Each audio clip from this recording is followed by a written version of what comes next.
everyone, this is Akash Sukani and welcome to Summer Penteka School Biology YouTube channel. તમે જોઈ રહ્યા છો chapter number 6 સપુષ્પી વનસ્પતિની અંતઃસ્તરચના. Lecture number 1 ની અંદર આપણે વર્ધનશીલ પેશીની વાત કરી. વર્ધનશીલ પેશી ત્યારબાદ પેશીનો બીજો પ્રકાર પડે સ્થાયી પેશી. કયો? સ્થાયી પેશી. તો આપણો પહેલો ક્વેશ્ચન છે આજના લેક્ચરનો કે સ્થાયી પેશીના પ્રકારો. સ્થાયી પેશી સમજાવી, સ્થાયી પેશીના પ્રકારો વિગતવાર સમજાવો. ઓકે, તો સૌથી પહેલા તો આપણે શું ભણીશું? વોટ ઇઝ સ્થાયી પેશી? સ્થાયી પેશી કોને કહેવાય? તો હમણાં આપણે ભણ્યા કે અગ્રીય, આંતરવિષ્ટ કે પાર્શ્વીય વર્ધનશીલ પેશી. આ ત્રણ પેશીનું કામ શું હતું? સતત ને સતત વિભાજન પામવું. હવે આ કોષો ક્યાં સુધી વિભાજન પામશે? એક ચોક્કસ સમય સુધી જ. ત્યારબાદ એ પોતે વિભાજન પામવાની ક્ષમતા ગુમાવી દે છે. કેમ? તો આપણે હમણાં વાત કરી કે દરેક વનસ્પતિની અંદર વૃદ્ધિ કે આ સતત કોષ વિભાજન એ ચોક્કસ વિસ્તાર પૂરતું જ મર્યાદિત હોય છે. ઓકે, તો આ કોષો સતત વિભાજન નથી પામતા. એક સમયે એ વિભાજન પામવાની ક્ષમતા ગુમાવી દે છે. ત્યારબાદ એ જે કોષોનું જે પ્રકારનું કાર્ય છે એ કોષો સાથે ભેગા મળી જાય અને ચોક્કસ પેશીની રચના કરી દે. આ પેશી ક્યારે વિભાજન પામતી ના હોય. વિભાજન કોણ પામે? કોષો. સમજ પડી? ઓકે, તો આ વર્ધનશીલ પેશીના કોષો પરિપક્વ અને વૃદ્ધિ વિકાસ પામી વિભાજન પામવાની ક્ષમતા શું કરે છે? વિભાજન પામવાની ક્ષમતા ગુમાવી દે છે. શું કરે? વિભાજન હવે પામી શકતો નથી, તો વિભાજન પામવાની ક્ષમતા ગુમાવી દે અને આ કોષો કેવા કોષો તરીકે ઓળખાય? પરિપક્વ કોષો. બરાબર, પરિપક્વ થતો સ્થાયી કોષો. ગુમાવી સ્થાયી પેશીની રચના કરે. આ છે એની વ્યાખ્યા. તો તમારે સાઈડમાં શું લખેલું હોય તમે જવાબ લખતી વખતે સ્થાયી પેશીની વ્યાખ્યા લખવાની હોય તો આગળ લખી દેવાનું વ્યાખ્યા. એટલે લોકોને ખબર પડે કે તમે નીચે એ પ્રમાણે છે ને એવું કઈ નથી લખેલું. બરોબર, આવું કરશો તો તમારા પેપર ચેક અને પેપર ચેક કરવાની મજા આવશે અને કંટાળો નહીં આવે તો એક માર્ક્સ પણ નહીં કટ કરે. ઓકે, તો એના મગજ જોડે પણ તમારે રમવાનું. બાકી તમને ગમે એટલું સાચું આવડતું હોય અને પછી તમે ખોટું સાચું લખેલું હોય અને તમને માર્ક્સ ના મળે એટલે એમ તમે ડાયરેક્ટ એવું કહો કે સાચું આપણને આવડે બધું પણ માર્ક્સ કાપી નાખે છે. એમાં વાક પણ આપણો હોય. જોકે પેપર ચેકર્સ નો પણ હોય, એને પણ ધ્યાનથી જ જોવું જોઈએ. પણ આવું નથી કરતા તો આપણે શા માટે રિસ્ક લેવું? એટલા માટે આપણું પેપર પ્રેઝન્ટેશન હંમેશા બેસ્ટ રાખીશું એટલે આપણા કોઈ માર્ક્સ કોઈ કાપી શકે નહીં. ઓકે, તો વાત કરતા હતા વ્યાખ્યાની. અગ્રીય, આંતરવિષ્ટ, પાર્શ્વીય વર્ધનશીલ પેશીના કોષો પરિપક્વ થઈ વૃદ્ધિ વિકાસ પામી વિભાજન પામવાની ક્ષમતા ગુમાવી દે છે અને આ પેશીના કોષો જે હવે શાની રચના કરશે? સ્થાયી પેશીની રચના કરશે. બરાબર, તો વનસ્પતિનું જે પ્રાથમિક વૃદ્ધિ હતી એ દરમિયાન આ બધી પ્રાથમિક વૃદ્ધિ દરમિયાન જે આ બંને પેશી કામ કરતી હતી એને શું કર્યું હશે? પ્રાથમિક વૃદ્ધિ કરી હશે. હવે વૃદ્ધિ પામવાની ક્ષમતા ગુમાવી દીધી. તો આ કોષો જે હતા એ કેવી પેશીમાં વિભાજન પામ્યા હશે? અધિસ્તરીય પેશીમાં વિભાજન પામ્યા હોય અથવા તો એ આધારોતક પેશીની રચના કરશે અથવા તો એ શાની રચના કરશે? વાહક પેશીની રચના કરશે. કેવી? અધિસ્તરીય પેશી, આધારોતક પેશી અને વાહક પેશીની રચના કરે. ત્રણ હું તમને સમજાવી દઉં કોને કેવી પેશી કહેવાય. અધિસ્તરીય પેશી વનસ્પતિની અંદર મૂળથી લઈને પર્ણ સુધી દરેક ભાગ એક સૌથી બહારના આવરણ વડે રચાયેલો હોય. સૌથી બહારનું આવરણ, પર્ણની સૌથી બહારનું આવરણ, મૂળની સૌથી બહારનું આવરણ, પ્રકાંડની સૌથી બહારનું આવરણ એક સળંગ હોય એ આવરણને કહેવાય અધિસ્તર. શું કહેવાય? અધિસ્તર. આ અધિસ્તરની અંદર ઘણીવાર મૂળ રોમ હોય, ત્યારબાદ પ્રકાંડ રોમ હોય, પર્ણ હોય તો વાયુરંધ્ર હોય, એની બહાર ઘણી વખત ક્યુટિકલનું આવરણ પણ આવેલું હોય અધિસ્તરની બહાર. ઓકે, પાણીનો વ્યય અટકાવવા માટે ક્યુટિકલનું મીણમય આવરણ આવેલું હોય. આ બધા ભેગા થઈને શું રચશે? અધિસ્તરીય પેશી. સમજ પડી? ઓકે, ત્યારબાદ વાત કરીએ વાહક પેશીની. તો વનસ્પતિની અંદર મૂળથી સમગ્ર વનસ્પતિમાં પાણી પહોંચાડવાનું કામ હોય તો જલવાહક પેશી. વનસ્પતિના પર્ણોએ પ્રકાશ સંશ્લેષણ કરીને ખોરાક બનાવ્યો અને સમગ્ર વનસ્પતિને એ ખોરાક પૂરો પાડવાની જવાબદારી કોની? અન્નવાહક પેશીની. ઓકે, તો એ વહન કરશે એક જગ્યાએથી બીજી જગ્યાએ, તો એને શું કહેવાય? વાહક પેશી. શું કહેવાય? વાહક પેશી. આ વાહક પેશી અને અધિસ્તરીય પેશી સિવાયની કઈ પણ બીજી પેશી છે તો એ બધી પેશીને શું કહેવાય? આધારોત્તક પેશી, કે જેનું કામ શું હશે? આધાર આપવાનું. શું કામ હશે? આધાર આપવાનું, કે જે તમે હમણાં ડિટેલમાં ભણશો. ક્યારે? તો કે થોડા ક્વેશ્ચન્સ પછી, અથવા તો 2-3 લેક્ચર પછી. ઓકે, તો આ ત્રણેય વાત આપણે કરી લીધી. આની અંદર કોષો વિભાજન પામશે. એટલા માટે આ ત્રણ પ્રકારની પેશી કેવી હશે? સ્થાયી પેશી. કેવી હશે? સ્થાયી પેશી. સમજ પડી ગઈ? ઓકે, હવે એના પ્રકારોની વાત કરીએ. પ્રકાર કેટલા પડશે? 2. કઈ પેલી? સરળ સ્થાયી પેશી. અને બીજી કઈ હશે? તો કે જટિલ. કેવી? જટિલ સ્થાયી પેશી. ચલો, કોના આધારે તમે કોને જટિલ કહેશો અને કોને સરળ કહેશો?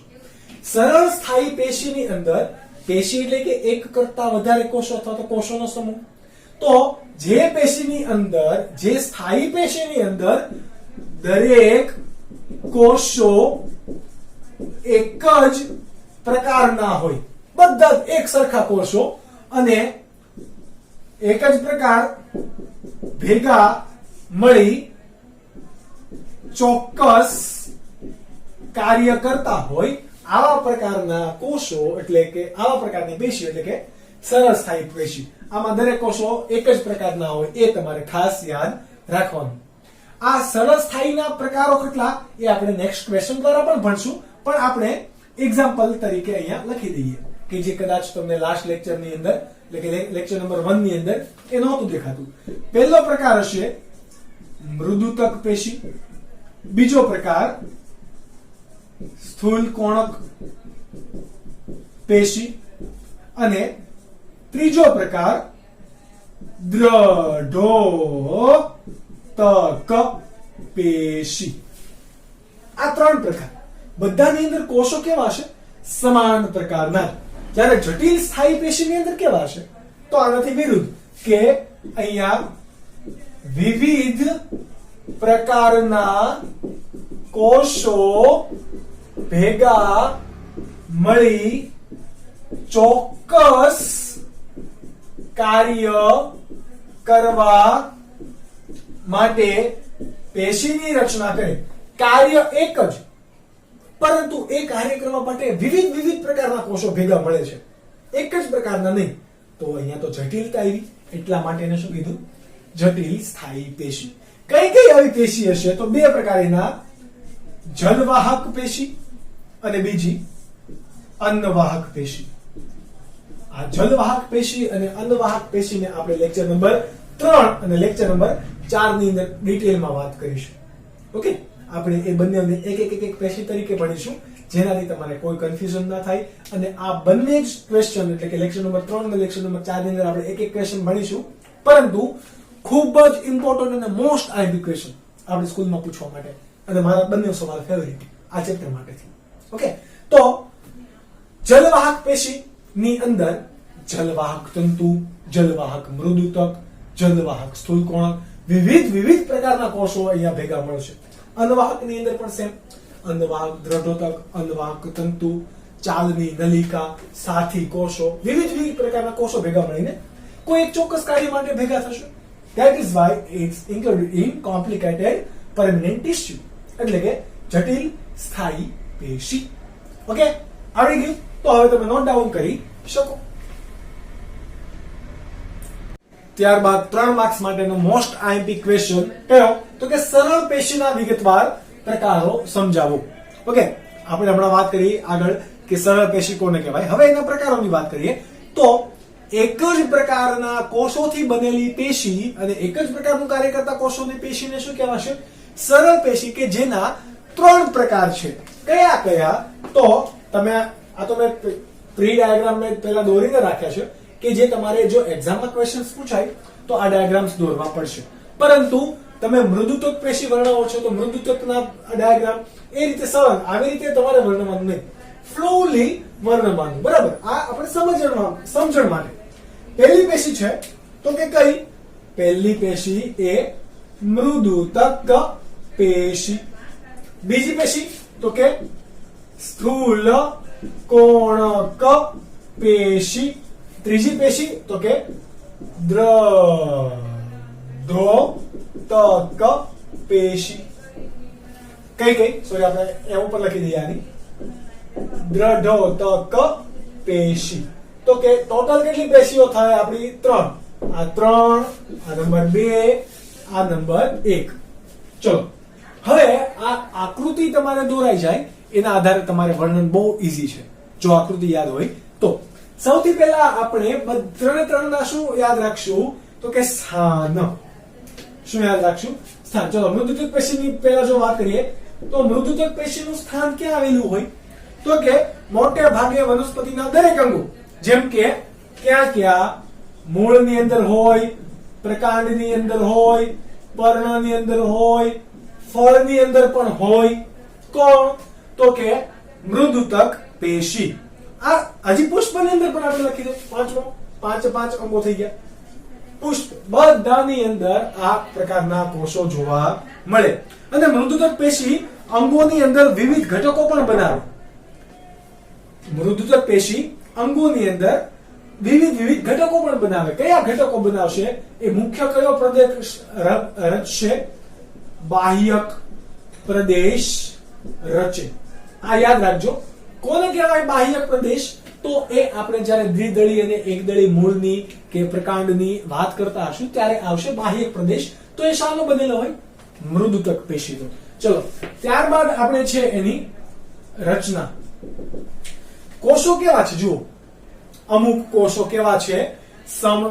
અમુક કોષો ગોળાકાર છે, વર્તુળાકાર છે, અંડાકાર પણ તમે કહી શકો, અથવા તો સમવ્યાસી. કેવા? સમવ્યાસી એટલે કે જેનો વ્યાસ સમાન છે એવા. ગોળાકાર,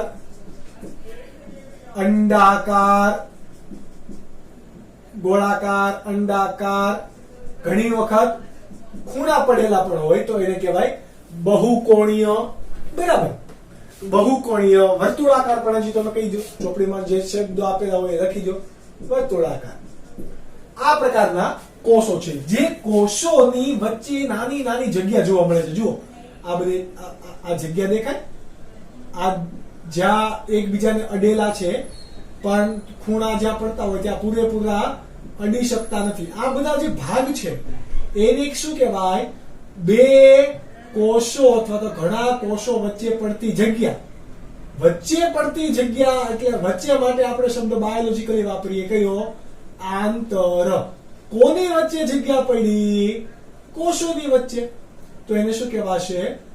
આંતરકોષીય અવકાશ. અવકાશ એટલે કે જગ્યા. આ શું ધરાવે? આંતરકોષીય અવકાશ હાજર. બરાબર? આ બ્લેક કલર થી જે દોરેલ છે શું છે? આંતરકોષીય અવકાશ. બરાબર? આ દરેક કોષોની કોષ દિવાલ પણ હોય. કોષ દિવાલ શાની બનેલી હોય? તો એ પણ લખી દો રચનાની અંદર. કોષ દિવાલ શાની બનેલી હોય? સેલ્યુલોઝની. શાની બનેલી હોય? કોષ દિવાલ સેલ્યુલોઝની. સામાન્ય રીતે પાતળી હશે. કેવી હોય? પાતળી. હવે આ મૃદુતક પેશીનું કાર્ય શું હોય? તો તમે અહીંયા રચનામાં સાથે સાથે રચનાની નીચે શું લખશો? મૃદુતક પેશીનું કાર્ય પણ. કાર્ય શું છે? તો કે જ્યારે પણ વનસ્પતિ પ્રકાશ સંશ્લેષણ કરે ત્યારે વનસ્પતિની અંદર કોણ આવેલા હોય? હરિત કણો કે જે પ્રકાશ સંશ્લેષણનું કામ કરે છે. તો આ મૃદુતક પેશીના કોષો અહીંયા એના પરિવર્તી ભાગે શું ધરાવશે? હરિત કણ પણ ધરાવશે. શું ધરાવે? હરિત કણ કે જે પ્રકાશ સંશ્લેષણમાં મદદ કરે. એટલે કે પહેલું કાર્ય શું આવશે? પ્રકાશ સંશ્લેષણ. ત્યારબાદ પ્રકાશ સંશ્લેષણ થઈ ગયું તો ખોરાક બનશે, તો એનો સંગ્રહ પણ કોઈકને કરવો પડશે. એટલે કે ત્યારબાદ બીજું કાર્ય એનું શું? સંગ્રહ. ઘણીવાર વનસ્પતિમાં ગુંદર કે રાળ જેવા પદાર્થો નીકળતા હોય, ખબર છે? તો એ આની સિવાય વનસ્પતિના વૃદ્ધિ માટે અંતઃસ્ત્રાવ, જેમાં આપણે માટે પણ અંતઃસ્ત્રાવ જરૂરી છે, એમ વનસ્પતિ માટે પણ અંતઃસ્ત્રાવ જરૂરી છે.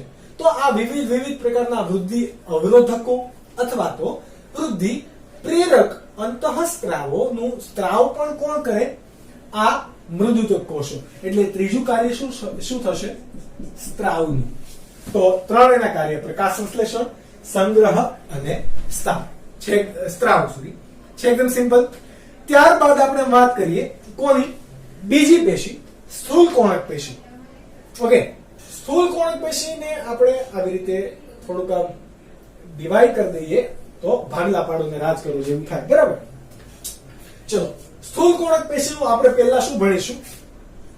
સ્થાન ક્યાં હોય, ક્યાં આવેલી હોય? તમને ખ્યાલ છે કે દ્વિદળી વનસ્પતિ હોય કે એકદળી વનસ્પતિ હોય, કોઈ પણ વનસ્પતિની સૌથી બહારનું આવરણ એને શું કહેવાય? અધિસ્તર. હમણાં આપણે વાત કરી. અને આ અધિસ્તર વડે બનતું પેશી તંત્રને શું કહેવાય? અધિસ્તરીય પેશી તંત્ર, કે જેની આપણે પાછળથી વાત કરીશું. પણ પહેલા યાદ રાખો કે આ સ્થૂલ કોણક પેશી ક્યાં આવેલી હોય? તો કે દ્વિદળી વનસ્પતિમાં હશે. ક્યાં? દ્વિદળી વનસ્પતિમાં અધિસ્તરની તરત જ નીચે યાંત્રિક આધાર માટે, જો કાર્ય પણ આવી ગયું, મજબૂતાઈ પૂરી પાડશે. યાંત્રિક આધાર એટલે કે મજબૂતાઈ પૂરી પાડવા માટે કોણ આવેલું હોય? આ સ્થૂલ કોણક પેશી. ત્યારબાદ શું યાદ રાખશું? એમની રચના. એટલે કે બીજો ટોપિક રચના. ચલો, કોષો તમને કેવા દેખાય છે? સ્પષ્ટ રીતે તમને ષટકોણ આકારના દેખાય છે. એટલે કે કેવા હોય? બહુકોણીય. ઘણીવાર બહુકોણીય ના હોતા અંડાકાર કે ગોળાકાર પણ ક્યારેક પણ હોઈ શકે, બરાબર? કોષોનો આકાર તો કે બહુકોણીય, અંડાકાર કે ગોળાકાર હોઈ શકે, કે જેની દિવાલ શાની બનેલી હોય? સેલ્યુલોઝની. દિવાલ પણ શાની બનેલી હોય? કોષ દિવાલ શાની બનેલી હોય? સેલ્યુલોઝ. અથવા તો ઘણીવાર હેમી સેલ્યુલોઝની બનેલી હશે. ઓકે, આ સેલ્યુલોઝ કેવું હોય, હેમી સેલ્યુલોઝ કેવું હોય, એ આપણે ભણશું. એનું બંધારણ, એની રચના, ચેપ્ટર નંબર 9 જૈવિક અણુમાં. ઓકે, પણ અત્યારે કોષ દિવાલ સેલ્યુલોઝ કે હેમી સેલ્યુલોઝની બનેલી હોય, આ જ્યાં ભેગી મળે છે, જ્યાં ખૂણા પડે છે, ત્યાં કંઈક જુઓ, ઘાટા ટપકા તમને દેખાય છે? એ શું દેખાડે છે? સ્થૂલિત ખૂણાઓ દેખાડે છે. શું દેખાડે છે? આ ભાગ સ્થૂલિત ખૂણાઓ. આ ખૂણામાં જે સ્થૂલન થયેલું છે, કયા દ્રવ્યના ભરાવા કે જમાવટને કારણે આવા તમને સ્થૂલન દેખાય છે? તો પેક્ટિન, સેલ્યુલોઝ કે હેમી સેલ્યુલોઝ જેવા પદાર્થોની જમાવટને કારણે એના ખૂણા કેવા દેખાય છે? ઘાટા દેખાય છે. જો જમાવટ થયેલી દેખાય. એક વસ્તુ અહીં હજુ યાદ રાખવાનું કે ક્યારે પણ આંતર કોષીય અવકાશ હાજર હોતો નથી. એટલે કે કેવો હશે? ગેરહાજર. આ ખાસ યાદ રાખવાનું. જ્યારે અહીંયા આંતરકોષીય અવકાશ કેવો હતો? હાજર. અહીંયા ગેરહાજર. આંતરકોષીય અવકાશ નથી તો હવે કેવું હશે? આ મજબૂત રચના હશે. ઝડપથી આ નાશ તૂટશે નહીં એવું કઈ હશે. ઓકે, તો આ વાત હતી સ્થૂલ કોણક પેશીની. ત્યારબાદ એનું જો આપણે કામની વાત કરીએ, શું કામની વાત એટલે કે કાર્ય. કાર્યની અંદર આપણે પહેલું ભણી ગયા કે અહીંયા શું યાંત્રિક આધાર આપે. કુમળા પ્રકાંડ હોય, પર્ણદંડ હોય, કુમળા પર્ણ પણ હોય, તો એ બધાની અંદર કોણ આવેલું હશે? સ્થૂલ કોણક પેશી. સામાન્ય રીતે કુમળા પ્રકાંડ અને કુમળા પર્ણદંડ છે એની અંદર આ વધારે હશે. કેમ?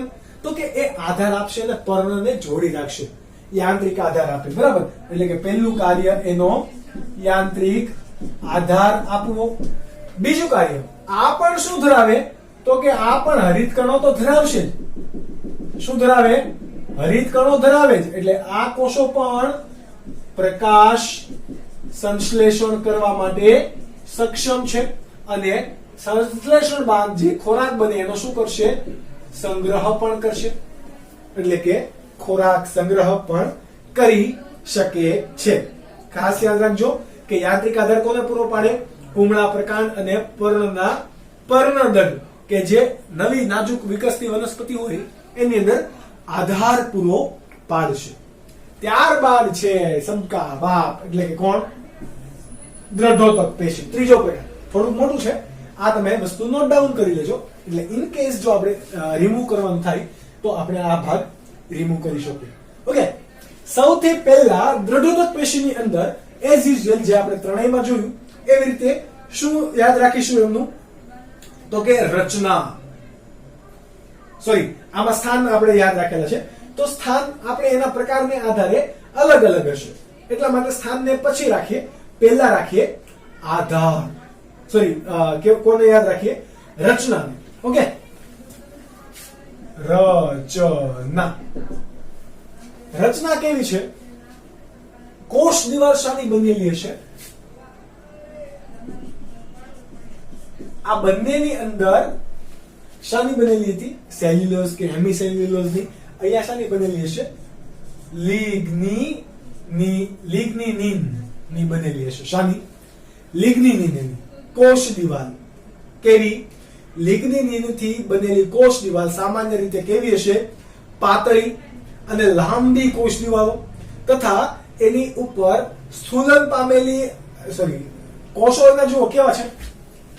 સાંકડા કોષો છે. જુઓ આ બધા કોષો કેવા છે ને? સાંકડા કોષો.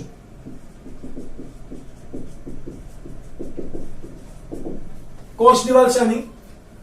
લિગ્નિનની બનેલી પાતળી કોષ દિવાલ. કોષો કેવા છે? એના સાંકડા. આ દરેક કોષોની અંદર જીવરસ હશે નહીં. શું નહીં હોય? જીવરસ હશે નહીં. જીવરસ એટલે કે કોષરસ. જુઓ આ બધાની અંદર કોષરસ હાજર હશે, પરંતુ કોષરસ અહીંયા હાજર હોય નહીં. જીવરસ કયો અથવા તો કોષરસ બંને કેવું હશે? ગેરહાજર. એટલે કે કોષરસ વિહીન. આ બધા કોષો કેવા છે? આ બંને જીવંત કોષો છે, જ્યારે દ્રઢોતક પેશીના કોષો કેવા છે? મૃત કોષો. કેવા પ્રકારના છે? મૃત કોષો, કે જેની અંદર જો ક્યારેક ક્યારેક અંદર આમ ખાડા જોવા મળે. એટલે કે ખાડા એટલે કે એને શું કહેવાય? ગર્ત. શું જોવા મળે? ગર્ત. ઘણી વાર ગર્ત હાજર. ખાડાઓને શું કહેવાય સામાન્ય રીતે? ગર્ત. તો આ દ્રઢોતક પેશીના કોષોની અંદર ગર્ત પણ જોવા મળે છે. એનું મુખ્ય કાર્ય શું છે? લિગ્નિન ખૂબ જ મજબૂત હોય. લિગ્નિન કેવું છે? ખૂબ જ મજબૂત દ્રવ્ય છે, એટલા માટે એનું યાંત્રિક આધાર આપવાનું એ મુખ્ય કાર્ય. હવે આ કોષો જીવંત નથી, એટલે કે પ્રકાશ સંશ્લેષણ ને આવું તો કઈ કરશે નહીં. ઓકે, તો એ વસ્તુ તમે યાદ રાખજો કે યાંત્રિક આધાર આપવાનો છે ને મૃત કોષો છે, તો અહીંયા પ્રકાશ સંશ્લેષણ ને રક્ષણ ને આવું બધું તમે લખી નહીં શકો. યસ, તમે અહીંયા હજી યાંત્રિક આધારની સાથે સાથે રક્ષણ એવું લખી શકો, સંગ્રહ એવું લખી શકશો નહીં. યાદ રહી ગયું? તો આ વાત હતી દ્રઢોતક પેશીની. હવે આપણે અહીંયા દ્રઢોતક પેશી બે પ્રકારની દોરી. જો દોરી કે નહીં? કેમ? તો કે રચના અને એનું નિર્માણ કઈ રીતે અને શેમાંથી થયું છે, એટલે કે ઉત્પત્તિ સ્થાન અને એનું બંધારણ અથવા તો રચનાને આધારે એના બે પ્રકાર પડે પહેલો પ્રકાર અહીંયા આપણે આને A કહીએ, એને શું કહીએ? તંતુ. અને આને પ્રકાર આપણે આને B કહીએ, આને શું કહેવાય? અસ્થિકોષો. શું કહેવાશે? અસ્થિકોષો. તો આ બાજુ તમે નોટ ડાઉન કરી લો, બીકોઝ હવે આપણે એને રિમૂવ કરવાનો સમય આવી ગયો છે, રાઈટ? તો રચના અને ઉત્પત્તિને સ્થાનને આધારે આપણે દ્રઢોતક પેશીના બે પ્રકારો પાડ્યા કે જે બંનેનું સ્થાન અલગ અલગ હશે, બંને અલગ અલગ જગ્યાએ જોવા મળશે અને બંને અલગ અલગ કાર્ય પણ કરતા હશે. એ પૈકી આપણે પહેલો લઈએ, કોને? તંતુને. તંતુમય દ્રઢોતક પેશી. તંતુમય દ્રઢોતક પેશી કેવા હશે? તો તમે આકૃતિ પર જોઈ શકો એ પ્રમાણે કોષો કેવા હશે? પાતળી દિવાલ વાળા, સાંકડા અને છેડેથી અણીદાર કોષો આવેલા હશે. કેવા? પાતળી દિવાલ વાળા, સાંકડા, લંબાયેલા, અણીવાળા કોષો કે જે વિવિધ ભાગોમાં સમૂહ. આ કેવા હશે? એક તંતુ નહીં હોય, આ હંમેશા સમૂહમાં જોવા મળતા કોષો. તમે અહીં આકૃતિ પરથી જોઈ શકો બધા કોષો કેવા છે? એક ભેગા રહે છે, સાથે રહેલા હોય, જોડાયેલા હોય, એ પ્રકારના કોષો. એટલે કે કેવા? એ પ્રકારના તમે કોષો કયો તો કેવા હશે? તંતુમય દ્રઢોતક પેશીના કોષો. ત્યારબાદ આપણે બીજો પ્રકાર છે, કયા કોષો? તો કે અસ્થિકોષો. અસ્થિકોષો અથવા તો અસ્થિકોષો યુક્ત દ્રઢોતક પેશી. આ કેવા છે? જુઓ, સામાન્ય રીતે નળાકાર હશે, ગોળાકાર હશે, અંડાકાર પણ હોઈ શકે. જ્યારે અહીંયા આકારની બાબતે પણ જુઓ કેવી છે, વિવિધતા છે. તો તફાવત તમને પૂછે તો પણ આવડતો હોવો જોઈએ. એની અંદર અતિશય સાંકડો અવકાશ ધરાવેલા મૃત કોષો છે. કેવા? આ કોષો કેવા છે? અતિશય સાંકડો અવકાશ ધરાવતા મૃત કોષો. મૃત કોષો તો ઓલરેડી આપણે ભણી જ ગયા છીએ, તો આ એક વસ્તુ યાદ રાખવાનું. હવે ક્યાં ક્યાં જોવા મળે? બરાબર, ક્યાં ક્યાં જોવા મળે? તો આને તમારે મસ્ત રીતે યાદ રાખવું હોય તો પહેલું છે ચાના પર્ણોમાં. ક્યાં જોવા મળે? ચાના પર્ણોમાં. ત્યારબાદ શિંબી કુળના ફલાવરણમાં. શિંબી કુળના ફલાવરણ એટલે કે મગફળીનો આપણે જે ફોફા ફોલીએ ને એ. ઓકે, તો ફોફા એ શું છે? એનું ફલાવરણ. ઓકે, તો એની અંદર કોણ છે? લિગ્નિન. ત્યારબાદ ચોળી છે, વટાણા છે, તુવેર છે, વાલ છે, આ બધાનું ફરતેનું આવરણ એ કેવા? એ બધાની અંદર કયા હશે? અસ્થિ પ્રકારના આ કોષો. ત્યારબાદ આ હજુ ક્યાં જોવા મળે? તો કે નટ્સ. નટ્સ એટલે કે આપણે સૂકા મેવા કહીએ ને, કાજુ, બદામ, આ વગેરે વગેરે. નટ્સ ના બાહ્યાવરણની અંદર પણ તમે કહી શકો. તમે બદામ જોવે તો બદામની જે લીલી બદામ હોય એને તમે તોડો એટલે લાલ લાલ ભાગમાં જે તંતુમય દેખાય, એ બધી જગ્યા કેવા હશે? તંતુમય દ્રઢોતક પેશી. એ બધી કેવી હોય? તંતુમય દ્રઢોતક પેશી. એટલે આપણે એવું રીતે કહી શકીએ કે સામાન્ય રીતે કાચલ, નટ્સને ગુજરાતીમાં શું કહેવાય? કાચલના ફલાવરણમાં હોય. બાહ્યાવરણ આપણે સોરી નહીં લખીએ, ફલાવરણની અંદર. નટ્સ એટલે કે એને આપણે બીજું શું કહી શકાય? કાચલ અથવા તો સૂકા મેવા. ઓકે, એના ફલાવરણમાં જોવા મળશે. ત્યારબાદ તમે અખરોટ જોયું હોય તો અખરોટનું બહારનું આવરણ ખૂબ જ મજબૂત અને એકદમ શુષ્ક કોષોનું બનેલું હોય. તો એમાં પણ કયા કોષો હશે? દ્રઢોતક પેશીના કોષો. અને હજુ એક વસ્તુ તમારે યાદ રાખવાનું છે, તો કે કયું? જામફળ, નાસપતિ, ચીકુ જેવા ફળના ગર પ્રદેશની અંદર કેવા? જામફળ, નાસપતિ, ચીકુ જેવી વનસ્પતિના ફળના ગળ પ્રદેશની અંદર પણ કયા કોષો જોવા મળે? આ દ્રઢોદક પેશીના કોષો. કયા? દ્રઢોદક પેશીના કોષો. એકદમ સિમ્પલ છે, 3 પેશી. આની પહેલાનું તમારે સરળ પેશીનો પ્રકાર.